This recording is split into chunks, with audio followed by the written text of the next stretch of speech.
Welcome to the Wanderers Podcast, and thank you for listening. If you enjoy our podcast, please like, rate, and subscribe.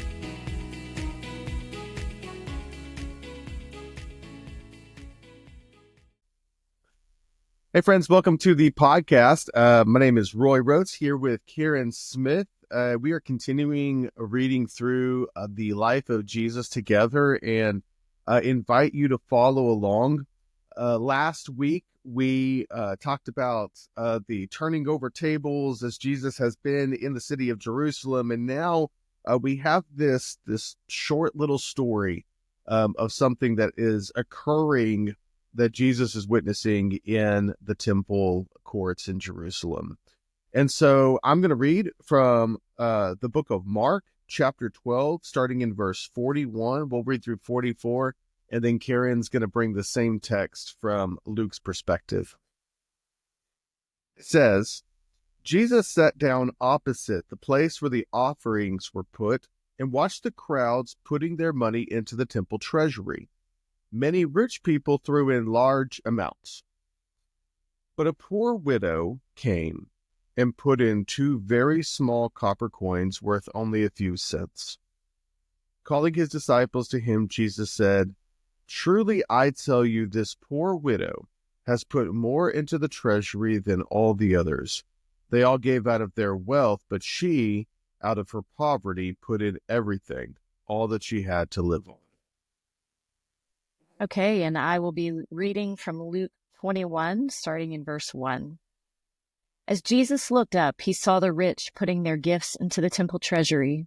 He also saw a poor widow and 2 very small copper coins, put in 2 small copper coins. "Truly I tell you," he said, "this poor widow has put in more than all the others. All these people gave their gifts out of their wealth, but she out of her poverty, and put in all that she had to live on." Okay, so initial thoughts, Roy? It's a short text this week. Yeah.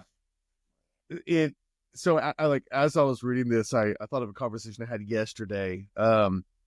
So just some context. I'm a pastor in a small church in Temple, and a lot of our members are people who are experiencing homelessness or just struggling with poverty, really having a hard time making ends meet. And yesterday we had a music rehearsal, and so I was leaving the building. It was a little bit late or in the evening, and some of our friends who live on our street were just walking by, and one of them, a man who is living on the street, said he came up to me and he said that God had laid it on his heart that he needs to start tithing, and he apologizes. Like he was telling me he was sorry for not tithing, like not giving money. And my immediate reaction was like, "Oh no, hey man, like, we're good. Like, don't, you're poor." That was my that was like my reaction. Like, I mean, you ain't got nothing. Like, don't give what you ain't got. But it's like, no. I mean, this is like, he's saying something about his relationship with God, that like he wants to give for God's sake, for his relationship there. Like, I don't want to stand in the way of that. But I did tell him, like, hey man, we tithe in a lot of ways.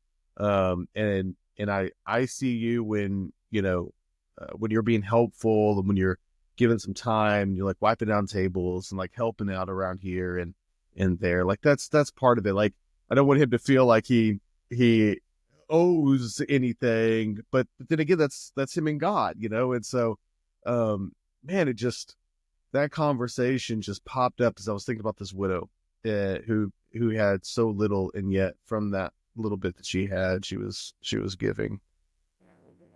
Yeah, that's interesting. Some of the commentaries I was reading, just different viewpoints on this text, and it seemed like a bit of a discussion between whether she was an example or a victim.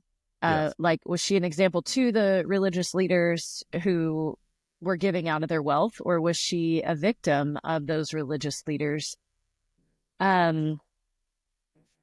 there were lots of different sides. I mean, some saw Jesus lamenting those religious leaders and just almost like exploiting her.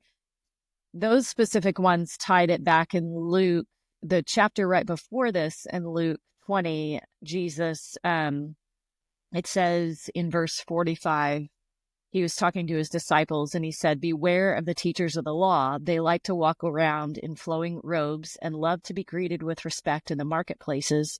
And they have the most important seats in the synagogues and the places of honor at banquets."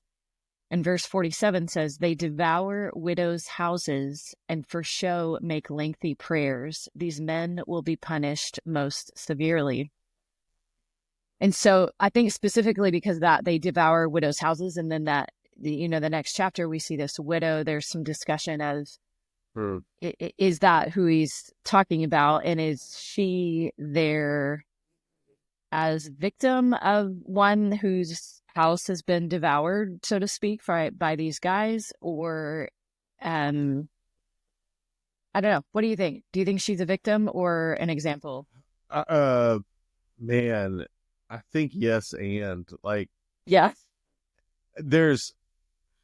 Okay. Jesus in the Gospels, this is really clear in John. I know where there's some, but it's also happening in Luke, and we actually see it a little bit happening in the first few chapters of Acts, where Jesus and the community of Jesus, they sort of stand in not opposition to the temple, but what the temple was supposed to be, it wasn't, and Jesus is that. So the presence of God among his people, that's what the temple represented, but that's who Jesus was in his incarnate Son of God self. The community of people in Acts, the Holy Spirit dwells in them, like the outpouring of the Spirit is upon them, not in a holy sacred place inside the temple. And then eventually the temple. Go ahead. I don't want to. I was going to say, and then eventually the temple gets destroyed, and so and Jesus is, he says some things where he seems to be aware that that's going to happen in the future. Yeah, I was just going to say, I would add to that, we see Jesus, to use a buzzword right now, he is so inclusive of everyone he meets. I mean, I can't think of one instance where he turns them away from coming to him, and yet the only time he's angry is when religious leaders are trying to keep others from worshiping God. Yeah. And the temple has like if you're an Israelite man, you can come into like the inner court, to worship closer to the Holy of Holies. And then if you're an Israelite woman, you can go into the second outer court. But then if you're a Gentile, there's even a wall or a line demarcating where Gentiles could go. And it says, like, there were plaques on that wall, Sereg, I think it was called, where, like, if you cross that line, you could be killed. Mm-hmm. Yeah. One of my thinking about that of Jesus being the new temple, one of my favorite sort of revelations I had in seminary was reading through Hebrews, and was actually writing a sermon on Rahab from chapter 11, but then thinking about how when she got rescued from the Israelites and they brought her and her family into the camp, but it says she lived outside of the camp. And I wrestled with that. Like, it doesn't seem fair. Like, I'm glad they saved her, and yet at the same time, it just feels rude. But I know there's a lot of laws that I don't understand, and the system that was set up.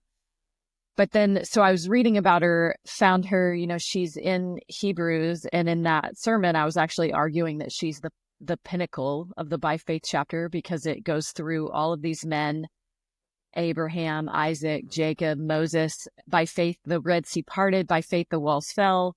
And you expect to hear, by faith, Joshua led them into the promised land, but instead you hear of a Gentile prostitute female in that place. And anyway, but then I kept reading in Hebrews and found in 13, it talks specifically about Jesus being outside of the camp. And that vision that I kind of see in my head is when that curtain is torn, when he's the final sacrifice, he walks out into the court of men from the Holy of Holies, into the court of women, into the court of Gentiles, in a sense, ushering them in to that holy space, but he is the holy space. And then he goes all the way out to outside of the camp, and Hebrews tells us that's where he is. And I love that, particularly, especially with this story, actually, thinking, we've got some religious leaders that for sure believed that the whole, the Holy of Holies is where the presence of God is. And yet Jesus is starting to bring and reveal, no, the Holy of Holies is within me, and I'm out here with the widow and the downcast, and this is where the kingdom is. Yeah. So Jesus, he sits himself and he's just kind of watching the area where offerings were made for the temple, put in the temple treasury. What do you know? What the temple treasury, like where that money is all supposed to go? I know some of it's going to the temple itself, but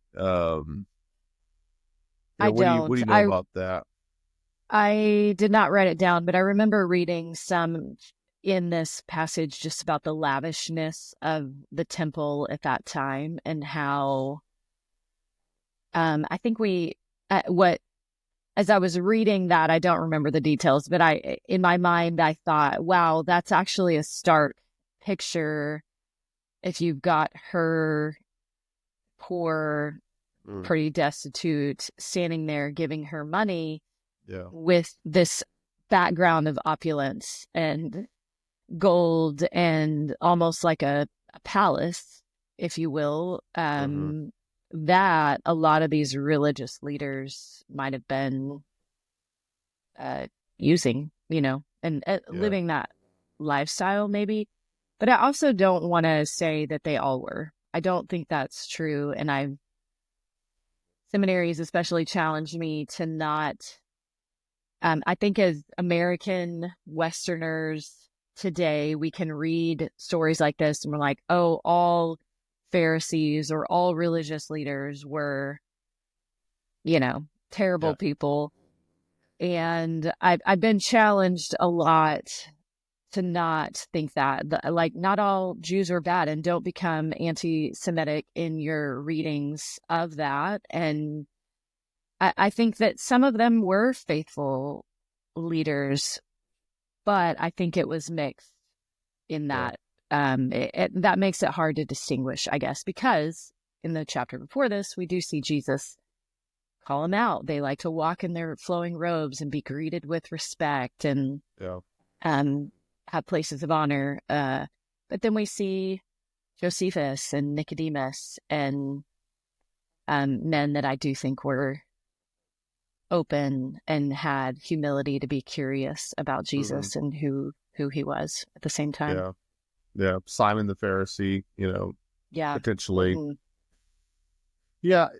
So, I mean, to answer your question, to kind of go back to that, like a victim, is she a victim? And I think yes, but in this, maybe not in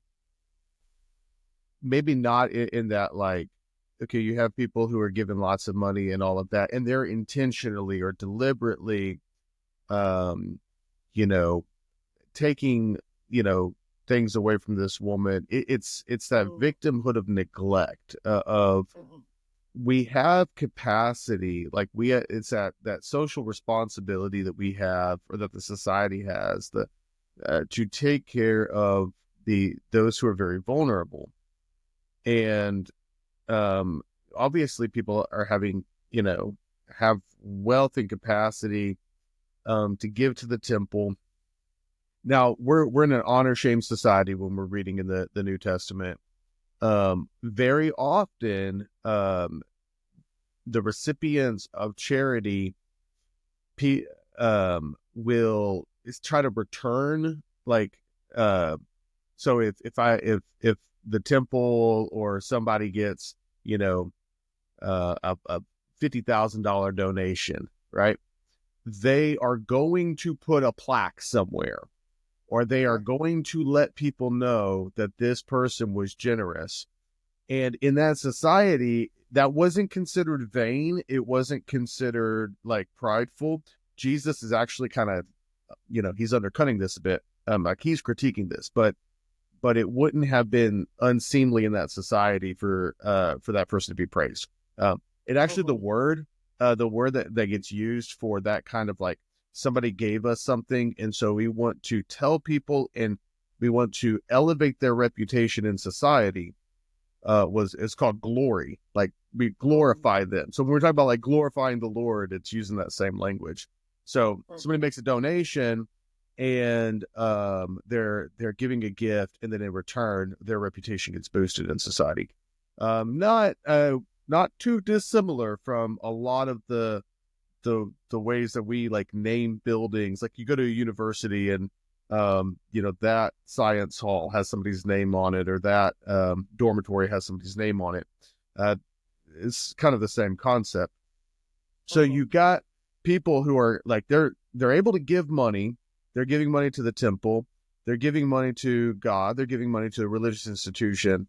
They have those means, and yet they're not taking care of the people around them. They're not, this woman is, she's in trouble. And I even wonder if Jesus is being literal when he says she put in everything, all that she had to live on. Like if that's literal, then man, this woman, she's giving it to God, but this almost seems like it's something you do when you're giving up.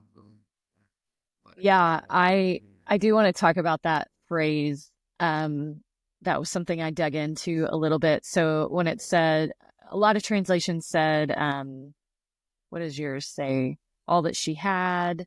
Mm-hmm. A couple other translations say all the life she has. That life word is in there in the Greek, and it's translated bios, like biology, in English. And it means life itself or means of subsistence. Most translators do choose that, all the life she had to live on, or her whole, I think livelihood is the other word. A few of them say all the life she had, or all the living that she had. That like really just struck me, like she's giving all the living that she has to worshiping God.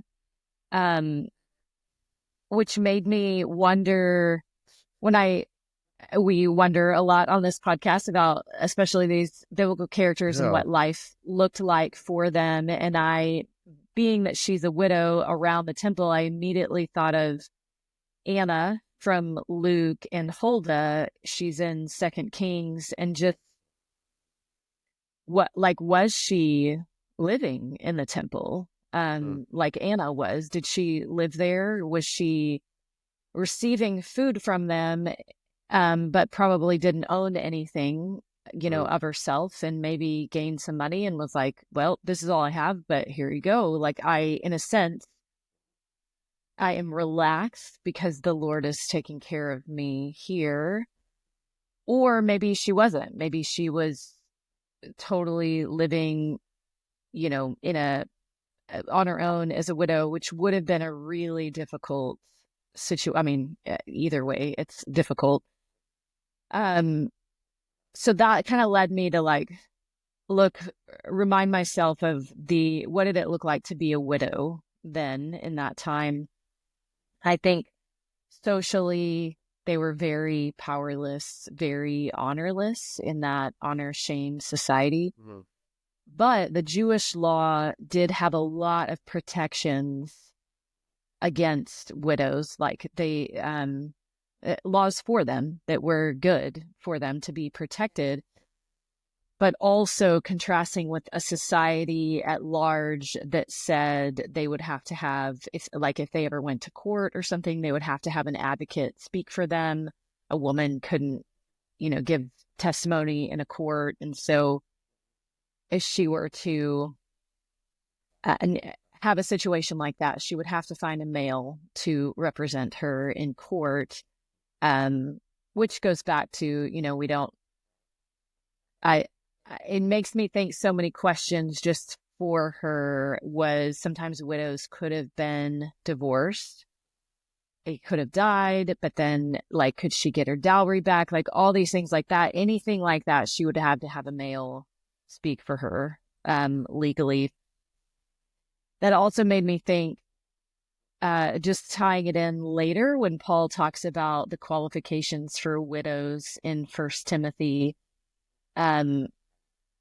wondering how many of these did she have. So I kind of put those in list form that Paul talks about. He said they had to have their hope set in God, continue to pray day and night, be at least 60 years old, be married only once, or you could argue the translation, the wife of one husband, which I do think is important, is well attested for her good work, has brought up children, shown hospitality, washed the saints' feet, helped the afflicted, and devoted herself to doing good in every way. That's a huge list. It's one that honestly makes me feel like the Proverbs 31, hold up, is anybody that's a lot. That's a big ask. I also think though, so one of the things that I learned in seminary that was really new to me was the idea that some scholars argue, especially Paul's words there, that widow is actually an office in the church. And there's a lot of scholarship arguing that if there are male elders, then there are female widows, and they function side by side, like a brother sister kind of ruling of the church, if you will. And that's why Paul lists some of these qualifications. I don't know that was set up at this time, but it makes me ask a lot of questions about what did her life look like. Jesus is praising so much of her generous spirit and her humility. And if she gave all that she had, was she showing hospitality, washing saints' feet, helping the afflicted? How far did that go? Or was it just 2 mites that she dropped into the coffer? Yeah, that man, that's kind of got my head spinning on a number of things. And it's actually, it's why my answer to your question is, I think maybe there's some victimhood involved, or victimization, not victimhood, but also that, God, Jesus is presenting her as an example. Because in the sequel to Luke, the early church in Acts, they embrace that kind of generosity. Like, we're going to sell our property, we're going to sell this, we're going to sell that and we're going to present it to be distributed to the community so that everybody is taken care of. So we don't have a situation like this. Yeah. And it's such a difference than, it kind of looks the same, like they're giving it to the apostles to take care of and all that. But the motivation and the use of that money is fundamentally different. It's not going to building buildings. It's not going to the support of an institution. And I don't know that Jesus is critiquing all of that, because some of that's what God set up, like the Levites and the people who are running the temple. Like, that's how they made their living. Like, there's orders for a lavish temple. Yeah. But that's not what the church is doing. The church is giving out of an incredible generosity. Barnabas goes and sells all his property in order that the phrase that there was no need among them. and that you don't have widows who are trying to figure out what to do with 2 coins and ending up just giving it to God in worship. It's so I think that there's definitely some juxtaposition there, and you know, in this, and like, I wonder if in the community, the stories that they're telling, and this is in Jerusalem still, just a couple months later, or a few weeks later, you know, the stories that they're telling among themselves include like, hey, you remember that lady? Like, you remember that woman that Jesus is like, hey, everybody pay attention to her, you know? Let's do that. Let's be that. Yeah, I think so. To answer my own question, one of the commentaries I was reading is by Ben Witherington and AJ Levine, and their take is probably the one I agree with the most. They don't really see her as a victim as much as Luke condemning the temple system that maybe wasn't that taking care of the community, kind of like you're saying. But they see a woman's generosity, and that Jesus focusing on that is what is praiseworthy in this story. I also, because of that, the language, she gave all the living she had, it did make me think, is that a very small foreshadowing to what Jesus would do very soon? You know, we've talked like he's in Jerusalem. This is it. This is the beginning of the end. And is that a small pointing to Jesus? She gave all the living she had, and he gets that. He knows what's coming. And he's like, she's doing the right thing. I'm about to give all the living that I have, and you're about to watch that. And so they talked in the commentary just about seeing her. If we see her as a woman whose generosity is praiseworthy, I tend to agree with that, because seeing her as a victim takes away her agency of generosity. And that also is something I guess I've just wrestled with, in especially dealing and talking with the least of these. How do we help them, but help them maintain agency and who they are too, and not take that from them in the name of our I don't know, views of them, or even wanting to help them. One of the things they said in that commentary, they said, the ideal disciple who gives all, or she was the ideal disciple who gives all that she has without hesitation, who epitomizes appropriately placing generosity, and who models for the rich that the amount of the donation is of less value than the percentage of the income that it represents. And so I really loved that quote, but specifically thinking through, if we see her as generous female disciple, it helps her maintain her agency in the kingdom, and keeps us from being like, oh, this poor woman, she gave her last 2 pennies, you know, and we begin to see her with pity rather than a woman with agency that is choosing this for the kingdom. And so it almost sucks the gift out when we look at her with pity, and we realize, no, like, she may have only literally had 2 coins, but she had the agency to give that away at the same time. Yeah, that's a fantastic reminder. Like, I was just thinking about having, like, us talking about her as this poor lady, this poor victim or whatever, and then she being like with us, being like, excuse me, you know, right, like, yeah, you know, like, hey, no, that was I was giving that to the Lord. That's me and God, and that was not. I am not a victim. Excuse me very much, you know. And I think that there's a caution some of that caution comes from like, yeah, we need to, when we're reading the New Testament, we are in a different culture, and there are sometimes assumptions that we're making about how things work in our world that we assume is the same there. And so, there's some caution there, but I think too there's a more general caution to just not make assumptions, about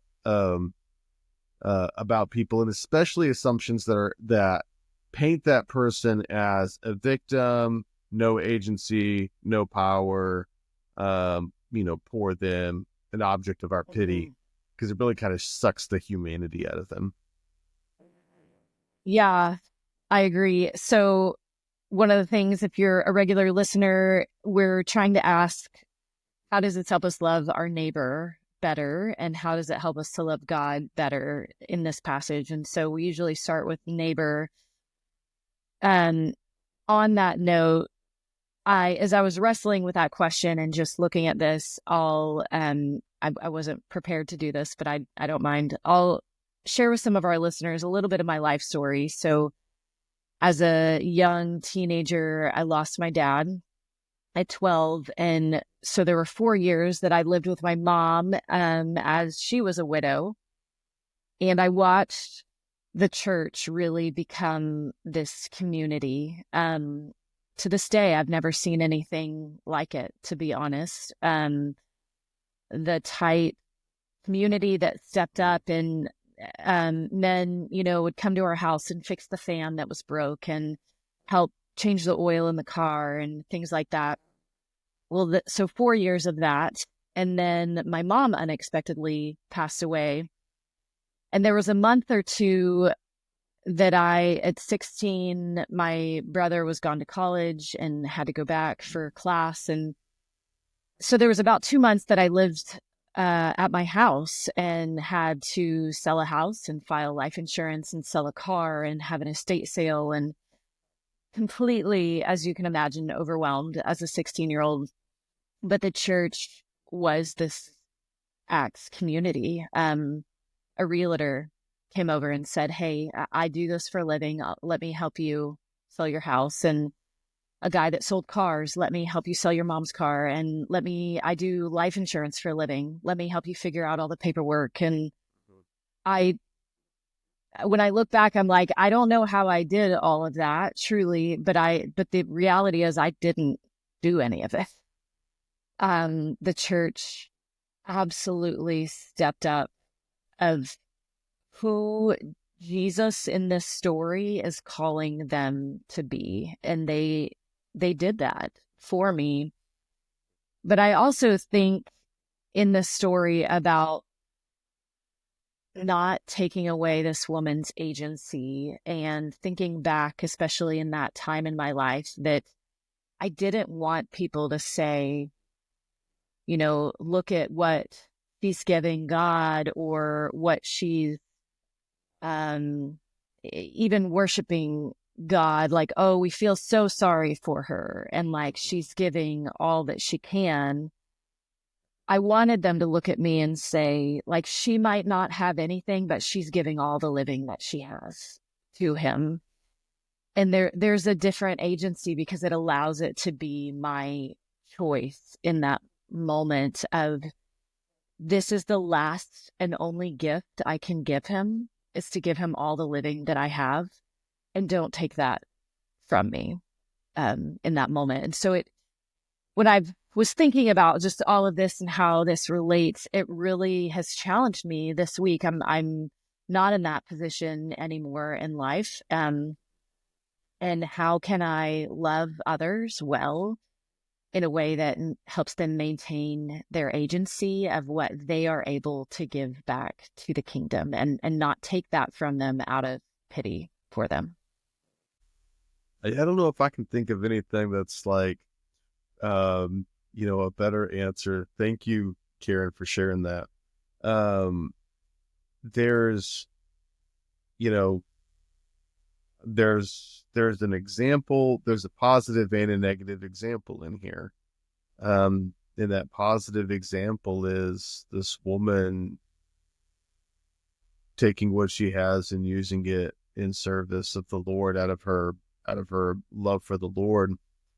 And then there's also this, lot of giving, and I have to worry about the church's bills getting paid, and we Sure. replacing a roof and these sorts of things, and yeah, like wealthy people giving from their wealth, like puts a new roof on the building that then we can use for ministry in our community. Um, but I think that there's, there is in that a temptation to see one person's gift as more valuable. And like that just, from a place of my heart as a pastor, or and then even in my own giving, like that just can't be. That the guy that was talking to me last night, like that whatever he puts in out of his love of the Lord is a precious gift that God sees and honors and celebrates. And yeah, that and so we should honor and celebrate that, and also be discerning about how the church then spends money. So Yeah, I resonate with your story a lot, because I think, despite what I shared, when you were telling that story, I thought, oh yeah, like my immediate response would have wanted to be, oh, you don't have to, yeah. you don't need to give that. And then I caught myself as you were telling it thinking, no, this is what you've been wrestling with all week. My instinct, is to tell him, like, no, man, you like make sure that you have enough food, but that's right. Yeah. Yeah. So how does this story help you love God more, Roy? There is something so beautiful and countercultural to what Jesus says here, that that is it makes me love him. I mean, it helps, it just kind of tugs at my heart a bit. This whole thing, but man, that motivation in Luke, what Jesus is saying in Luke about, giving so that people see it, and there's honor, and that gets paraded around and stuff. I'm not a wealthy person, but there is still like there's a in our social world is a little bit different, but man, there's still a huge challenge in there for me. Yeah. Like I want to be seen, I don't want my name on a building, but man, I would love it if when people think of me, like they think of me as, these sorts of things, and there's appreciation, and people talk well of me. And you want the flowing robe? Yeah, I mean, like I know enough not to have a flowing robe, but yeah, there's a part of me that wants that, I'm picturing Kramer from Seinfeld in the jacket. I mean, absolutely. Like, look, I mean, we cannot pretend that we're not at least tempted by ego, to some degree, and so to love God, I love. This is actually something our producer Bobby says a lot. Like, God, I want you to be bigger and me smaller. That you must become greater, I must become less. Absolutely. Like, Father, help me to desire what is better for me and better for everyone. And that is, that's to not let my right hand know what my left hand is doing. That is to give in secret. That is to and just not, just not worry about any of that. Just attend to the love of God. Sure. when I was thinking about how does this help me love God, I was reminded, so this is in Matthew 25 towards the end, and Jesus is talking about judgment, and it's talking about when the Son of Man comes, and it says, then the king will say to those at his right hand, come, you that are blessed by my Father, inherit the kingdom prepared for you from the foundation of the world. For I was hungry, and you gave me food. I was thirsty, and you gave me something to drink. I was a stranger, and you welcomed me. I was naked, and you gave me clothing. I was sick, and you took care of me. I was in prison, and you visited me. And then it goes on, they will say, when was it that we saw you hungry and gave you food? When was it we saw you as a stranger or naked and gave you clothing, or sick and visited you? And he said, truly, I tell you, just as you did to the least of these who are members of my family, you did to me. And then it goes on, and I thought of that verse because I was really struck, ironically, in how does this help me love God more, and seeing the incarnation in this story, that we have a God that physically came and entered into our human condition and our suffering and was willing to die for us, but also a God that spiritually, through the incarnate, puts himself, he is this widow. And I think he explicitly tells us that in Matthew, that whatever you did for her, you did for me. And I think of that a lot today, right now, in our political climate. And it's a verse that's been ringing through my ears a lot lately of, when you took care of the immigrants, when you helped the poor in your community and didn't take that money back and put it into organizations that already have billions of dollars. And when you were sick and you visited me, or when I was sick and you visited me, and in prison, and how messed up our prison systems can be. Yeah. And just struck by, we not only have a God that we see in this story praising the woman for what she gave, but I think it's because he saw himself in that woman. And he's like, I am her. And so I gave all the living that I had. And she's doing, before she even knew that I would do that, she's following me in that. And I think we have no God. There is no other God like that places himself in humility like us and calls us to love him because he is the sick, the hungry, the least of these. He's the one in prison. He is the one on the border with nowhere to go. He was literally a refugee as a child with his family into Egypt. And I think in this story, he is the widow that's giving all the living that he had to worship the Father. I love following a God like. Well, thank you. And thank you, friends, for joining us. What a small, short story that gives us just a glimpse of a person that has so much to offer us.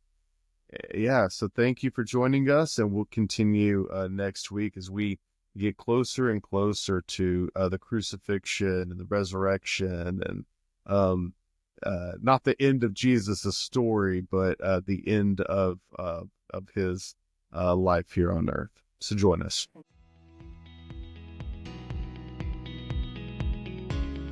Thank you for listening to this episode of the Wanderers Podcast, a production of Red Cord Media. For more information on this and other podcasts, please visit redcordmedia.org.